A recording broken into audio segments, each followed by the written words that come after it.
Дулат Исабековтың 1977 жылы жазылған «Әпке» драмасы.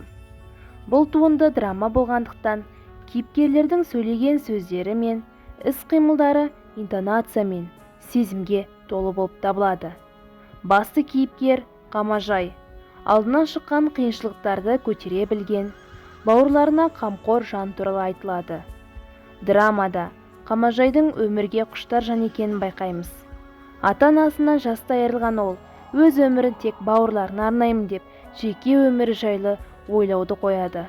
Оны Қабен атты жігітке, «Қабен, ол қиын сияқты. Бауырларымды қиып тастай алмаймын.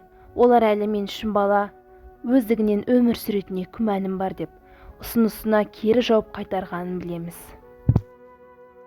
Алғашқы оқиға Темірбектің өзінің құрбысын, нақтырақ айтқанда болашақ жарын үйіне қонақ ретінде әкелуден басталады.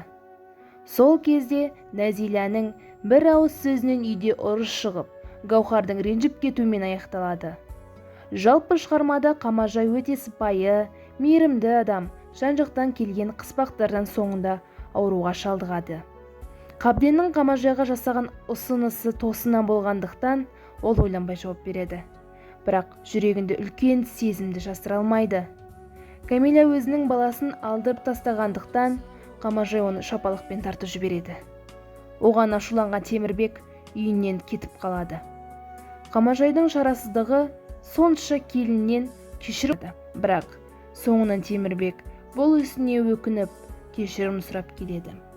Міне, осы себептен де шығарма шиеленісті түрде жазылған, әрі терең философиялық мағынаға ие. Сол себептен де көп адамның сұранысын тудыратын шығарма.